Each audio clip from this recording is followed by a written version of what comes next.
مسجد الحرام مکۃ المکرمہ اور مسجد النبوی مدینہ المنورہ سے خطبے کا اردو ترجمہ کے لیے ہمارے سوشل نیٹ ورک کو فالو کرنا نہ بھولیں اور اپنے دوست احباب کے ساتھ بھی ضرور شیئر کیجیے۔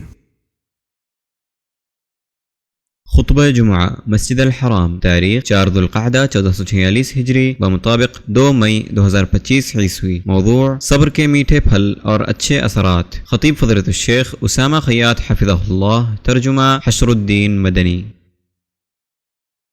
ہر قسم کی تعریف اللہ کے لیے ہے۔ وہ صبر کرنے والوں سے محبت کرتا ہے اور انہیں اپنی طرف سے عنایت و رحمت کی خوشخبری دیتا ہے، اور ان کی تعریف کرتے ہوئے انہیں ہدایت یافتہ قرار دیتا ہے۔ میں اس پاک ذات کی اس کے صبر اور شکر کرنے والے بندوں کی طرح حمد بیان کرتا ہوں، اور میں گواہی دیتا ہوں کہ ایک اللہ کے سوا کوئی معبود برحق نہیں، اس کا کوئی شریک نہیں۔ ایسی گواہی جس سے ہم قیامت کے دن کامیابی اور نجات کی امید کرتے ہیں، اور میں گواہی دیتا ہوں کہ ہمارے سردار اور نبی محمد اللہ کے بندے اور اس کے رسول، خاتم النبیین، امام الصابرین اور روشن و تابناک لوگوں کے قائد ہیں۔ اے اللہ، درود و سلام نازل فرما اپنے بندے اور رسول محمد پر اور آپ کے تمام آل و اصحاب پر اور تابعین پر، اور جو تا قیامت درست طریقے سے ان کی پیروی کریں ان پر۔ اما بعد، اللہ کے بندو، اللہ کا تقوی اختیار کرو، اس سے ڈرو اور جان لو کہ تمہیں اس سے ملنا ہے اس دن جس دن ہر نفس اپنے ہی بچاؤ کی فکر میں لگا ہوا ہوگا، اور ہر ایک کو اس کے کیے کا بدلہ پورا دیا جائے گا، اور کسی پر ذرہ برابر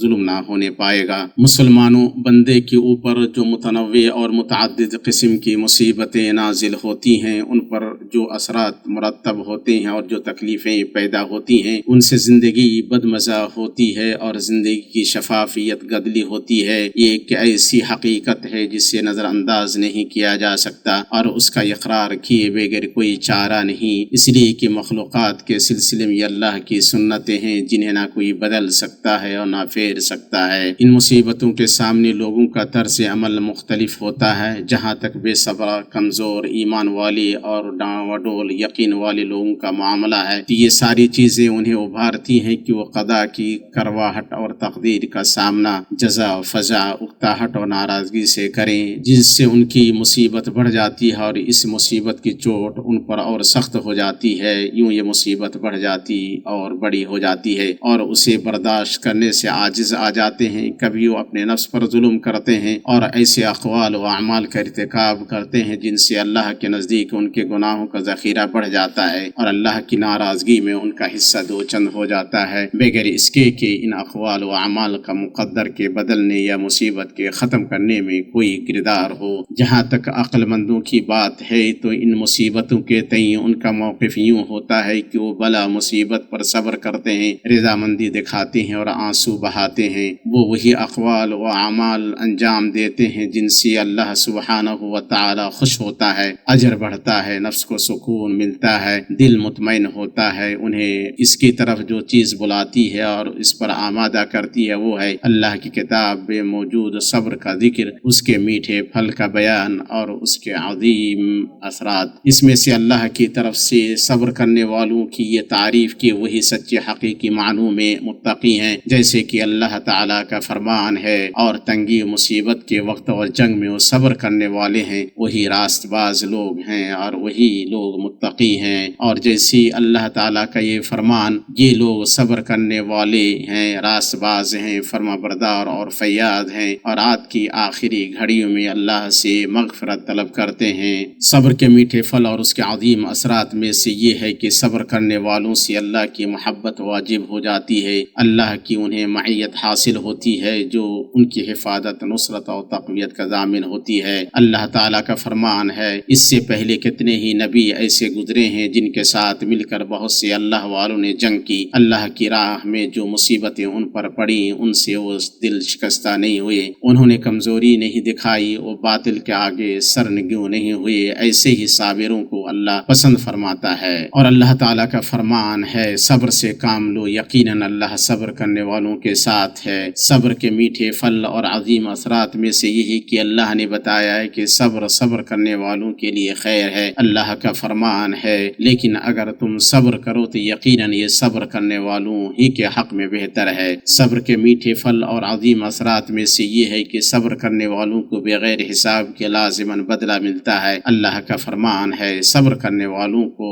تو ان کا اجر بے حساب دیا جائے گا اور انہیں ان کے سب سے اچھے اعمال کا بدلہ لازماً دیا جائے گا۔ اللہ تعالیٰ کا فرمان ہے، اور ہم ضرور صبر سے کام لینے والوں کو سب سے بہتر اجر دیں گے۔ صبر کے میٹھے پھل اور عظیم اثرات میں سے یہ ہے کہ صبر کرنے والوں کے لیے خوشخبری ہے۔ اللہ تعالیٰ کا فرمان ہے، اور ہم ضرور تمہیں خوف و خطر اور فاقہ کشی، جان و مال کے نقصانات اور پھلوں کی کمی میں مبتلا کر کے تمہاری آزمائش کریں گے۔ صبر کے میٹھے پھل اور عظیم اثرات میں سے یہ ہے کہ وہ ربانی مدد اور الہی نصرت کی ضمانت ہے۔ اللہ کا فرمان ہے، بے شک اگر تم صبر کرو اور اللہ سے ڈرتے ہوئے کام کرو تو جس آن دشمن تمہارے اوپر چڑھ کر آئیں گے اسی آن تمہارا رب 5000 خاص شناخت والے فرشتوں سے تمہاری مدد کرے گا۔ اللہ کے نبی صلی اللہ علیہ وسلم کا فرمان ہے جو اس حدیث میں آیا ہے جسے امام احمد نے اپنے مسند میں صحیح سند سے ابن عباس رضی اللہ تعالی عنہما سے روایت کیا ہے کہ اللہ کے نبی صلی اللہ علیہ وسلم نے ان سے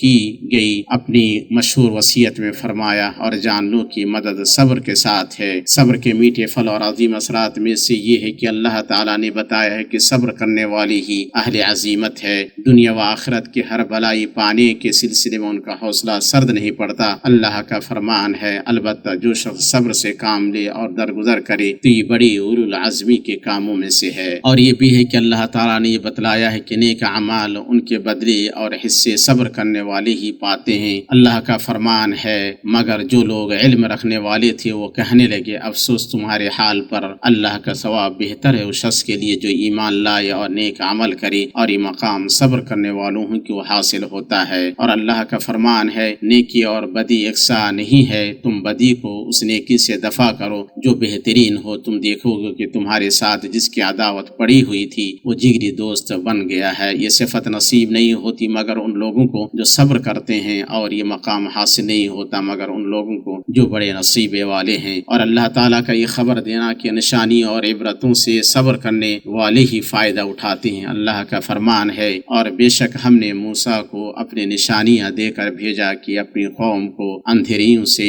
اجالے میں لا اور انہیں اللہ کے دن یاد دلا، بے شک اس میں نشانیاں ہیں ہر بڑے صبر کرنے والے شکر گزار کے لیے۔ اور جیسا کہ اللہ تعالیٰ نے قوم سبا کی حالت بیان کرتے ہوئے فرمایا، اور ہم نے انہیں کہانیاں بنا دی اور انہیں بری طرح توڑ پھوڑ دیا، بے شک اس میں ضروری نشانیاں ہیں ہر بڑے صبر والے، ہر بڑے شکر والے کے لیے۔ اللہ کے بندو، مطلوب کو پانا، محبوب شے سے سرفرازی، مصیبت سے نجات، خوف سے سلامتی اور جنت میں داخلہ، یہ سب صبر کرنے والے پائیں گے۔ اللہ تعالیٰ کا فرمان ہے، فرشتے ہر طرف سے ان کے استقبال کے لیے آئیں گے اور ان سے کہیں گے کہ تم پر سلامتی ہے کہ تم نے صبر سے کام لیا، بس کیا ہی خوب ہے یہ آخرت کا گھر۔ اسی طرح صبر کرنے والے کو دین میں امامت کا درجہ ملتا ہے۔ امام ابن قیم رحمہ اللہ فرماتے ہیں، میں نے شیخ الاسلام ابن تیمیہ رحمہ اللہ کو فرماتے ہوئے سنا، صبر اور یقین سے دین میں امامت ملتی ہے۔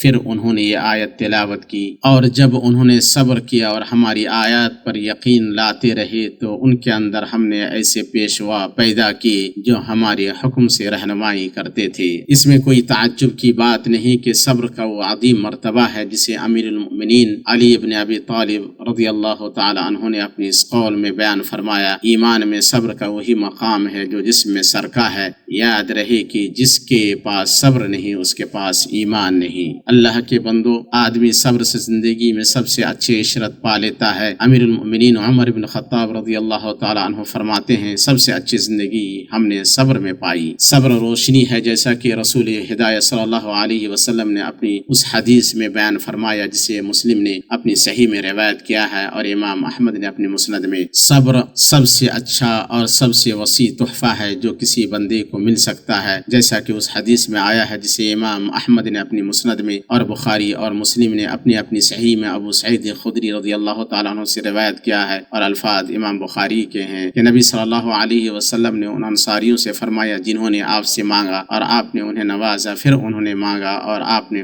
پھر انہیں نوازا، پھر انہوں نے مانگا اور آپ نے پھر انہیں نوازا، یہاں تک کہ کہ جو کچھ آپ کے پاس تھا وہ ختم ہو گیا۔ آپ صلی اللہ علیہ وسلم نے فرمایا میرے پاس جو بھی بھلائی ہوگی میں اسے تم سے بچا کر نہیں رکھوں گا، اور جو مانگنے سے بچے گا اللہ اس سے بچائے گا، اور جو بے نیازی چاہے گا اللہ اسے بے نیاز کرے گا، اور جو صبر کرنا چاہے گا اللہ اسے صبر عطا کرے گا، اور کسی کو صبر سے بہتر وسیع تحفہ نہیں دیا گیا۔ مومن کا ہر معاملہ اس کے لیے خیر ہے، اس لیے کہ وہ صبر و شکر کے مقام کے درمیان ہی گھومتا ہے، جیسا کہ اس حدیث میں آیا جسے امام مسلم نے اپنی صحیح میں اور امام احمد نے اپنی مسند میں صہیب بن سنان رضی اللہ تعالیٰ عنہ سے روایت کیا ہے کہ نبی صلی اللہ علیہ وسلم نے فرمایا مومن کا معاملہ عجیب ہے، اس کا ہر معاملہ خیر ہے، اور یہ صرف مومن کے لیے ہی ہے، کسی اور کے لیے نہیں۔ اگر اسے خوشحالی پہنچتی ہے تو شکر ادا کرتا ہے اور یہ اس کے لیے خیر ہے، اور اگر تنگی پہنچتی ہے تو صبر کرتا ہے اور اس کے لیے خیر ہے۔ اللہ مجھے اور آپ کو اپنی کتاب کے طریقے اور اپنے نبی کی سنت سے فائدہ پہنچائے،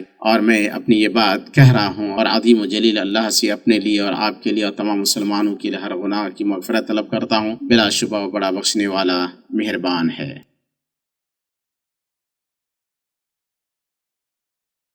تمام تعریف اللہ کے لیے ہے جو صبر کرنے والوں کا مددگار ہے۔ میں شکر گزاروں کی طرح اس کی حمد کرتا ہوں۔ میں گواہی دیتا ہوں کہ ایک اللہ کے سوا کوئی معبود حقیقی نہیں، اس کا کوئی شریک نہیں، ایسی گواہی جس سے ہم قیامت کے دن بدلہ دینے والے رب کو راضی کرتے ہیں۔ اور میں گواہی دیتا ہوں کہ ہمارے سردار اور نبی محمد اللہ کے بندے اور اس کے رسول ہیں، پرہیزگاروں کے امام اور عبادت گزاروں کے نمونہ ہیں۔ اے اللہ اپنے بندے اور رسول محمد پر درود و سلام نازل فرما، اور تمام آل و اصحاب پر، تابعین پر، اور ان لوگوں پر جو قیامت کے دن تک اچھے سے ان کی پیروی کریں۔ اما بعد، اللہ کے بندو، اللہ کا فرمان ہے اور ہم کسی نہ کسی طرح تمہاری آزمائش ضرور کریں گے، دشمن کے ڈر سے، بھوک پیاس سے، مال و جان اور پھلوں کی کمی سے، اور ان صبر کرنے والوں کو خوشخبری دے دیجیے۔ امام ابن کثیر نے اس آیت کی تفسیر میں فرمایا اللہ تعالیٰ نے خبر دی ہے کہ وہ اپنے بندوں کو آزماتا ہے، یعنی ان کو آزمائش میں ڈالتا ہے اور ان کا امتحان لیتا ہے، جیسے کہ اللہ تعالیٰ نے ایک اور مقام پر فرمایا ہم ضرور تمہیں آزمائیں گے تاکہ ہم دیکھ لیں کہ تم میں کون مجاہد ہے اور کون صبر کرنے والے ہیں، اور تمہاری حقیقت جان لیں، کبھی راحت و آسائش سے اور کبھی تنگی و مصیبت سے، یعنی من الخوف والجوع، یعنی تھوڑے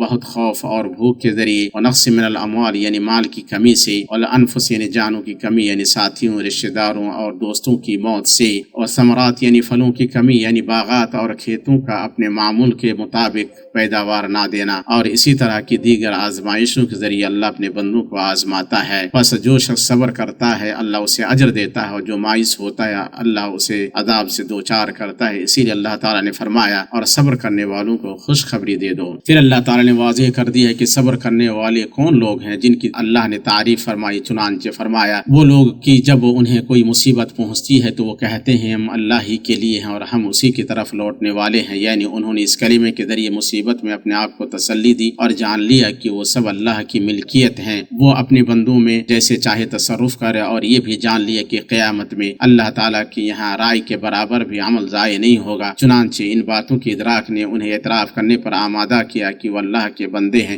اور وہ آخرت کے گھر میں اس کی طرف لوٹ کر جانے والے ہیں۔ اسی لیے اللہ تعالیٰ نے انہیں اس کا جو بدلہ دیا ہے اس کی خبر دیتے ہوئے فرمایا اللہ کی طرف سے ان کی تعریف ہے۔ سعید بن مسیب رحمہ اللہ نے کہا صلوات کا معنی ہے عذاب سے مامون ہونا۔ اولئک هم المہتدون، اور یہی لوگ ہدایت یافتہ ہیں۔ امیر المؤمنین حضرت عمر بن خطاب رضی اللہ تعالیٰ عنہ نے فرمایا کیا ہی برابر بدلہ ہے اور کیا ہی بہترین اضافہ ہے، یعنی اللہ تعالیٰ کا فرمان اولئک علیہم صلوات من ربہم ورحمہ، یعنی وہ لوگ ہیں جن کے لیے ان کے رب کی طرف سے تعریف اور رحمت ہے، یعنی برابر بدلہ ہے، اور اس کا فرمان اولئک هم المہتدون، یعنی یہی لوگ ہدایت یافتہ اضافی بدلہ ہے۔ اس اضافی چیز کو کہتے ہیں اس چیز کو کہتے ہیں جو مساوی چیزوں کے درمیان رکھی جاتی ہے، اس سے بوجھ میں اضافہ ہوتا ہے۔ اسی طرح صبر کرنے والوں کو ان کا پورا اجر دیا گیا اور مزید ہدایت کے انعام بھی عطا کیا گیا۔ اس روایت کے امام حاکم نے مستدرک میں صحیح سند کے ساتھ روایت کیا ہے۔ اللہ کے بندو اللہ سے ڈرو اور تقدیر کی کرواہٹ پر صابر بن جاؤ، تم سرفراز ہوگے، تمہارا رب قیامت کے دن تمہیں بغیر حساب کے پورا اجر دے گا۔ درود و سلام بھیجو خلیل الانام پر، جیسے کہ تمہارے رب نے اپنے معزز قول میں فرمایا اللہ تعالیٰ اس کے فرشتے اس نبی پر درود بھیجتے، ایمان والو تم بھی ان پر درود بھیجو اور خوب سلام بھی پڑھتے رہا کرو۔